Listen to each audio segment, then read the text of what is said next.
বেসরকারি বিশ্ববিদ্যালয় সহ বিভিন্ন শিক্ষা প্রতিষ্ঠানে ছাত্র দলের কার্যক্রমকে বাধাগ্রস্ত করার জন্য বৈষম্য বিরোধী ছাত্র আন্দোলনের ব্যানারে কতিপয় রক্ষী বাহিনীর মতো সন্ত্রাস ও দখলদারিত্ব কায়েম করেছে। তারা বিভিন্ন ক্যাম্পাসে ছাত্র দলের কর্মীদের মবের ভয়ভীতি দেখিয়ে ছাত্রলীগের স্টাইলের সন্ত্রাসের পুনরাবৃত্তি করেছে।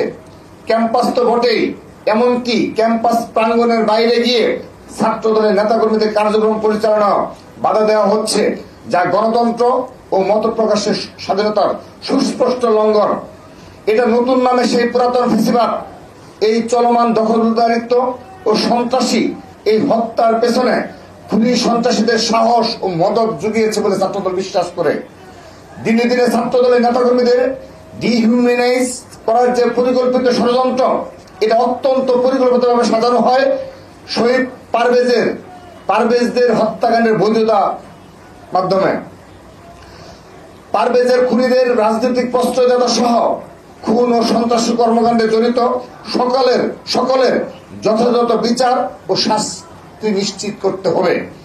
শিক্ষা প্রতিষ্ঠানে ছাত্রদলের সাংগঠনিক কার্যক্রমকে বাধাগ্রস্ত করার উদ্দেশ্য নিষিদ্ধ ঘোষিত সংগঠন ছাত্রলীগের অপকৌশল অনুসরণ করে বৈষম্য বিরোধী নেতারা দীর্ঘদিন ধরে ছাত্রদলের নেতাকর্মীদের নানা ধরনের হুমকি ধমকি দিয়ে আসছিল।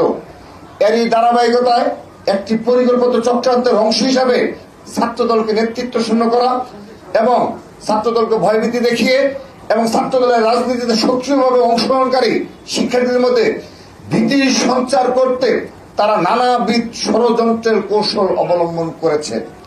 এই হত্যাকাণ্ডের বিষয়ে বৈষম্য বিরোধী ছাত্র আন্দোলনের ভেরিফাইড ফেসবুক পেজ থেকে অশোভনীয় ভাষায় যে পোস্ট দেওয়া হয়েছে, আমরা তার নিন্দা জানাই। তারা অভিযুক্তদের বিষয়ে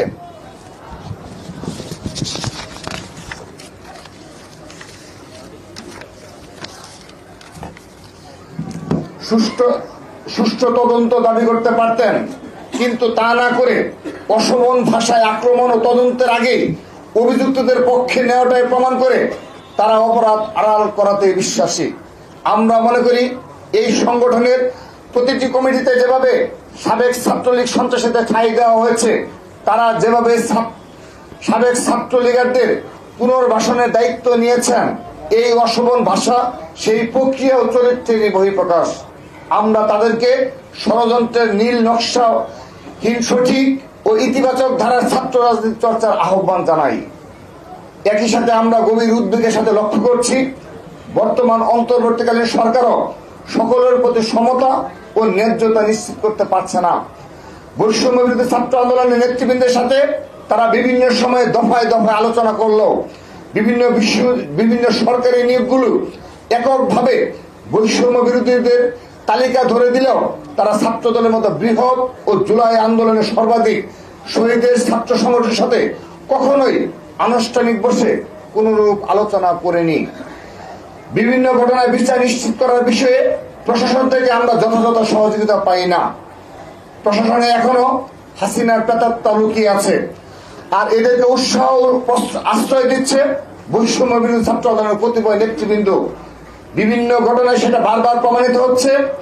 আমরা আবারও এই নির্মম হত্যাকাণ্ডের পরিকল্পনাকারী, ইন্ধনদাতা, হুকুমদাতা এবং হামলাকারী সন্ত্রাসীদের অবিলম্বে গ্রেপ্তার ও দৃষ্টান্তমূলক শাস্তির দাবি জানাচ্ছি।